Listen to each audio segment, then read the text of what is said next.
konflik berdarah dingin di dalam keraton. Dari dulu hingga kini, sejarah selalu berulang. Ini dia, cerita dulu dan kini dari Keraton Surakarta. Dulu Keraton Surakarta berdiri tahun 1745, dibangun oleh Pakubuwono II setelah Keraton Kartasura hancur karena pemberontakan. Keraton ini jadi simbol kekuasaan Kasunanan Surakarta setelah Perjanjian Giyanti tahun 1755 yang memecah Mataram jadi dua, Yogyakarta dan Surakarta. Sejak saat itu, Raja-Raja Pakubuwono memimpin Surakarta, walau cuma secara adat, karena Belanda waktu itu sudah mulai pegang kendali politik. Masuk ke era kini, raja terakhir yang diakui semua pihak adalah Pakubuwono XII. Dan masalah muncul saat beliau wafat tahun 2004, tanpa meninggalkan surat resmi soal siapa penerusnya. Dan pada akhirnya, dua anaknya saling klaim tahta.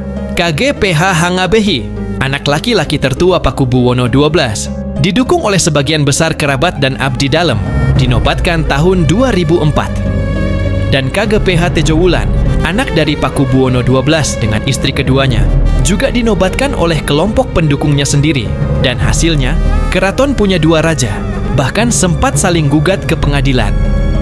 Dan kini pada tahun 2023, konflik kembali meletus. Pakubuwono XIII yang akhirnya diakui sebagai raja, menunjuk putra mahkota secara sepihak. Dan sebagian keluarga besar menolak karena dianggap nggak sesuai adat keraton. Dan pada akhirnya keraton pun kembali retak secara internal. Keraton yang dulu dibangun untuk menjaga warisan Mataram, kini justru rapuh oleh perebutan warisan. Bukan karena orang asing, tapi karena keluarga sendiri. Mungkin sejarah tak berulang persis sama, tapi pola manusianya tak pernah benar-benar berubah.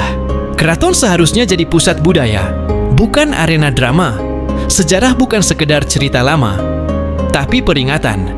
Dari dulu hingga kini, sejarah pasti berulang, meski dengan pola yang berbeda.